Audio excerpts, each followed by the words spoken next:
ನಿನ್ನೆ ಇದ್ದಕ್ಕಿದ್ದ ಹಾಗೆ ಉಪರಾಷ್ಟ್ರಪತಿ ಜಗದೀಪ್ ಧನಕರ್ ರಾಜೀನಾಮೆ ಕೊಡ್ತಾರೆ. ಆ ರಾಜೀನಾಮೆ ಈ ಕ್ಷಣ ಅಂಗೀಕಾರವಾಗಿದೆ. ತಕ್ಷಣದಿಂದ ಜಾರಿಗೆ ಬರುವಂತೆ ಅಂಗೀಕರಿಸಿದ ರಾಷ್ಟ್ರಪತಿ ದ್ರೌಪದಿ ಮುರ್ಮು. ಉಪರಾಷ್ಟ್ರಪತಿ ಜಗದೀಪ್ ಧನಕರ್ ರಾಜೀನಾಮೆ, ಆ ರಾಜೀನಾಮೆ ವಿಚಾರ ನಾನಾ ಮಜಲುಗಳಲ್ಲಿ ಚರ್ಚೆಯಾಯಿತು. ಈಗ ರಾಜೀನಾಮೆಗೆ ಅಂಗೀಕಾರ ಸಿಕ್ಕಿದೆ. ಧನಕರ್ ರಾಜೀನಾಮೆ ಬಗ್ಗೆ ಪ್ರಧಾನಿ ನರೇಂದ್ರ ಮೋದಿ ಅವರು ಫಸ್ಟ್ ರಿಯಾಕ್ಟ್ ಮಾಡಿದ್ದಾರೆ. ದೇಶ ಸೇವೆ ಸಲ್ಲಿಸಲು ಧನಕರ್ ಅವರಿಗೆ ಸಾಕಷ್ಟು ಅವಕಾಶ ಸಿಕ್ಕಿದೆ. ಉಪರಾಷ್ಟ್ರಪತಿ ಸೇರಿದಂತೆ ವಿವಿಧ ಹುದ್ದೆಯನ್ನ ಅಲಂಕರಿಸಿದ್ದಾರೆ. ಧನಕರ್ ಅವರಿಗೆ ಉತ್ತಮ ಆರೋಗ್ಯ ಸಿಗಲಿ ಎಂದು ಹಾರೈಕೆ ಮಾಡಿ ಪ್ರಧಾನಿ ನರೇಂದ್ರ ಮೋದಿ ಅವರಿಂದ ಟ್ವೀಟ್ ವ್ಯಕ್ತವಾಗಿದೆ. 6 ತಿಂಗಳೊಳಗೆ ಉಪರಾಷ್ಟ್ರಪತಿ ಸ್ಥಾನಕ್ಕೆ ಚುನಾವಣೆ ನಡೆಯುತ್ತೆ, ಅದು ನಡೆಯಲೇಬೇಕು. ಉಪರಾಷ್ಟ್ರಪತಿ ಜಗದೀಪ್ ಧನಕರ್ ರಾಜೀನಾಮೆ ಈಗ ಅಂಗೀಕಾರ ಆಗಿರುವಂತಹದ್ದು. ಈಗ ಉಪರಾಷ್ಟ್ರಪತಿ ಹುದ್ದೆಗೆ ಯಾರ್ಯಾರು ಆಸ್ಪರೆಂಟ್ಗಳಿದಾರೋ, ಇನ್ಯಾರ್ಯಾರು ಆಸ್ಪರೆಂಟ್ಗಳಾಗ್ತಾರೋ ಅವರಲ್ಲೊಂದಷ್ಟು ಕೌತುಕತೆ ವ್ಯಕ್ತವಾಗುತ್ತೆ. ಧನಕರ್ ರಾಜೀನಾಮೆ ಬಗ್ಗೆ ನರೇಂದ್ರ ಮೋದಿ ಅವರು ಕೂಡ ಈಗ ಅಧಿಕೃತ ಟ್ವೀಟ್ ಮಾಡಿ ಅವರಿಗೆ ಆರೋಗ್ಯ ವೃದ್ಧಿಸಲಿ ಅಂತ ಹೇಳಿ ಹಾರೈಸಿದ್ದಾರೆ. ಉಪರಾಷ್ಟ್ರಪತಿ ಸೇರಿದಂತೆ ವಿವಿಧ ಹುದ್ದೆಯನ್ನು ಅಲಂಕರಿಸಿದ್ರು ಧನಕರ್ ಅವರು. ಧನಕರ್ ಅವರಿಗೆ ಉತ್ತಮ ಆರೋಗ್ಯ ಸಿಗಲಿ ಎಂದು ನರೇಂದ್ರ ದಾಮೋದರ್ ದಾಸ್ ಮೋದಿ ಅವರಿಂದ ಅಧಿಕೃತ ಟ್ವೀಟ್ ಕೂಡ ಈಗ ವ್ಯಕ್ತವಾಗಿರುವಂತಹದ್ದು. 6 ತಿಂಗಳೊಳಗೆ ಉಪರಾಷ್ಟ್ರಪತಿ ಸ್ಥಾನಕ್ಕೆ ಎಲೆಕ್ಷನ್ ನಡೆಯುತ್ತೆ. ಉಪರಾಷ್ಟ್ರಪತಿ ಜಗದೀಪ್ ಧನಕರ್ ರಾಜೀನಾಮೆ ಅಂಗೀಕಾರ ಆಗಿದೆ. ಸೊ ಇನ್ನು ಈವರೆಗೂ ಕೂಡ ಅವರು ರಾಜೀನಾಮೆಯನ್ನು ಸಲ್ಲಿಕೆ ಮಾಡಿದ್ರು ಅಷ್ಟೇ, ಅದು ಅಂಗೀಕಾರ ಆಗಿರಲಿಲ್ಲ ಅಧಿಕೃತವಾಗಿ. ಯಾವಾಗ ರಾಷ್ಟ್ರಪತಿ ಅಂತಿಮ ಮುದ್ರೆಯನ್ನು ಹೊತ್ತಿ ಅದನ್ನು ಅಂಗೀಕರಿಸ್ತಾರೋ ಆ ಕ್ಷಣದಿಂದ ಅವರ ರಾಜೀನಾಮೆ ಅಧಿಕೃತವಾಗಿ ಆಗಿರುತ್ತೆ, ಅಂಗೀಕಾರ ಆಗಿರುತ್ತೆ. ಸೊ ಧನಕರ್ ಅವರು ನಿನ್ನೆ ರಾಜೀನಾಮೆಯನ್ನು ಸಾಕ್ಷಾತ್ ರಾಷ್ಟ್ರಪತಿ ಪ್ರೆಸಿಡೆಂಟ್ ದ್ರೌಪದಿ ಮುರ್ಮು ಅವರಿಗೆ ಸಲ್ಲಿಸಿದರು. ದ್ರೌಪದಿ ಮುರ್ಮುರವರಿಂದಲೂ ಕೂಡ 2 ರೀತಿಯ ಸಭೆಗಳಾಗಿರ್ತವೆ. ಅದರ ನಂತರ ಈಗ ಅಂಗೀಕಾರ ಹೊರಡಿಸಿರುವಂತಹದ್ದು. ಸೊ ಈ ಬಗ್ಗೆ ನರೇಂದ್ರ ಮೋದಿ ಅವರು ಕೂಡ ಟ್ವೀಟ್ ಮಾಡಿದ್ದಾರೆ. ಸಾಕಷ್ಟು ಹುದ್ದೆಗಳಲ್ಲಿ ಆ ಟ್ವೀಟನ್ನು ಗಮನಿಸ್ತಾ ಇದ್ದೀರಿ.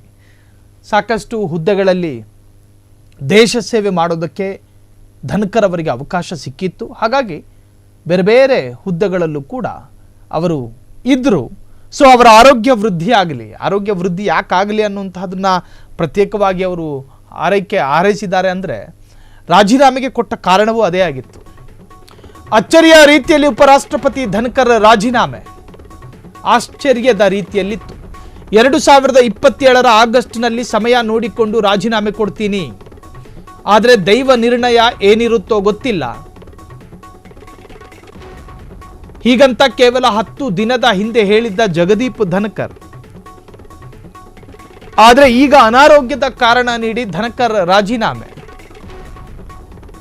ಧನಕರ್ ರಾಜೀನಾಮೆಯ ಬಗ್ಗೆ ವಿಪಕ್ಷಗಳಿಂದ ನಾನಾ ಅನುಮಾನಗಳು ವ್ಯಕ್ತವಾಗ್ತಾ ಇದೆ. ಇದು ರಾಜಕೀಯ ಸ್ವಾಭಾವಿಕ. 2027ಕ್ಕೆ ನಾನು ರಾಜೀನಾಮೆ ಸಂದರ್ಭವನ್ನು ನೋಡಿಕೊಡ್ತೀನಿ ಅಂತ ಹೇಳಬೇಕಾದ್ರೂ ಕೂಡ ಧನಕರ್ ಅವರ ಶರೀರದಲ್ಲಿ ಆರೋಗ್ಯ ಇತ್ತು. ಅವರ ಮುಖದಲ್ಲಿ ನಿರುತ್ಸಾಹಗಳು ಕಾಣ್ತಾ ಇರಲಿಲ್ಲ. ಅವರ ಚಲನವಲನದಲ್ಲೂ ಕೂಡ ಅನಾರೋಗ್ಯದ ಸಿಂಪ್ಟಮ್ ಕೂಡ ಕಾಣಿಸ್ತಾ ಇರಲಿಲ್ಲ. ಯಾವಾಗ 10 ದಿನದ ಹಿಂದೆ ನಾನು 2027 ಸಮಯ ಸಂದರ್ಭಗಳನ್ನು ನೋಡಿಕೊಂಡು ರಾಜೀನಾಮೆ ಕೊಡ್ತೀನಿ ಅಂತ ಹೇಳಿದ್ರಲ್ಲ, ಆ ಕ್ಷಣದವರೆಗೂ ಕೂಡ ಅವರಲ್ಲಿ ಆರೋಗ್ಯವೂ ಇತ್ತು. ನಿನ್ನೆ ರಾಜೀನಾಮೆ ಪ್ರಕಟ ಮಾಡಿದಾಗಲೂ ಕೂಡ ಅವರಲ್ಲಿ ಅನಾರೋಗ್ಯ ಇದ್ದಂಗೆ ಭಾಸವಾಗಿಲ್ಲ. ಆದರೂ ಕೂಡ ಈ ರಾಜೀನಾಮೆಯ ಬೆಳವಣಿಗೆ ನಿಜಕ್ಕೂ ಕೂಡ ಒಂದು ರೀತಿಯ ಅನುಮಾನಗಳನ್ನು ಹುಟ್ಟುಹಾಕ್ತಾ ಇದೆ. ಒಂದು ಕಡೆ RSSನ ಸಂಚಾಲಕರು ಭಾಗವತ್ ಹೇಳ್ತಾರೆ, ವಯಸ್ಸಾಯಿತು, ಇನ್ನಾದರೂ ಇನ್ನೊಬ್ಬರಿಗೆ ಅಧಿಕಾರ ಬಿಟ್ಟುಕೊಡಿ. ಅಲ್ಲೂ ಕೂಡ ಪ್ರತ್ಯೇಕ ಹೆಸರು ಉಲ್ಲೇಖ ಆಗೋದಿಲ್ಲ. ಅದಾದ ನಂತರ ನರೇಂದ್ರ ಮೋದಿ ಅವರನ್ನೇ ಪ್ರಧಾನಿ ಸ್ಥಾನದಿಂದ ಇಳಿಸಲಾಗ್ತಾ ಇದೆಯಾ, ಅದಕ್ಕೆ RSS ಒತ್ತಡ ಹಾಕ್ತಾ ಇದೆಯಾ ಎನ್ನುವಂಥ ಚರ್ಚೆ. ಈ ಉದಾಹರಣೆ ಯಾಕೆ ಕೊಡ್ತಾ ಇದ್ದೀನಿ ಅಂತ ಹೇಳಿದ್ರೆ, ರಾಜಕೀಯದಲ್ಲಿ ಸಣ್ಣದೊಂದು ಸೀನು, ಸಣ್ಣದೊಂದು ಕೆಮ್ಮು ರಾಜಕೀಯವಾಗಿ ಬದಲಾಗುತ್ತೆ, ಅದು ರಾಜಕೀಯ ವಿಚಾರವಾಗಿ ಬದಲಾಗುತ್ತೆ. ಅದರ ಹಿಂದೆ ಒಂದಷ್ಟು ಬೇರೆ ಬೇರೆ ರಾಜಕೀಯ ಕಾರಣಗಳು ಕೂಡ ಸಿಗ್ತವೆ. ಸೊ ಧನಕರ್ ಅವರು ಏಕಾಏಕಿ ಒಂದು ಸುಪ್ರಭಾತದಲ್ಲಿ ನಾನು ರಾಜೀನಾಮೆ ಕೊಡ್ತಾ ಇದ್ದೀನಿ ಎನ್ನುವಂತಹ ಹೇಳಿಕೆ ಯಾಕೆ ಇಷ್ಟು ಮಟ್ಟಕ್ಕೆ ಚರ್ಚೆ ಆಗ್ತಾ ಇದೆ ಅಂದರೆ, 10 ದಿವಸದ ಹಿಂದೆ ಅವರೇ ಹೇಳಿಕೆ ಕೊಟ್ಟಿದ್ದು ಅಧಿಕೃತವಾಗಿ. ನಾಳೆ ನಾಡಿದ್ದು ಆಚೆ ನಾಡಿದ್ದು ಅಂತ ಹೇಳಿರಲಿಲ್ಲ ಅವರು. 2028ಕ್ಕೆ ಕರ್ನಾಟಕ ಅಸೆಂಬ್ಲಿ ಎಲೆಕ್ಷನು, ಅದಕ್ಕೂ ಮುಂಚಿತವಾಗಿ 2027 ಬರುತ್ತೆ. ಆ 27ರಲ್ಲಿ ನಾನು ರಾಜೀನಾಮೆ ಕೊಡ್ತೀನಿ ನೋಡ್ಕೊಂಡು ಅಂತ ಹೇಳಿದ್ದಿದ್ದವರು. ಆದರೆ ದೈವ ಲಿಖಿತವೇ ಬದಲಾಯಿತು. ಈಗ ತಕ್ಷಣ ಕೊಡಬೇಕಾದ ಪರಿಸ್ಥಿತಿ ಅದಿವತ್ತು ರಾಷ್ಟ್ರಪತಿ ಅವರು ಅಧಿಕೃತವಾಗಿ ಅಂಗೀಕರಿಸಿದ್ದಾರೆ.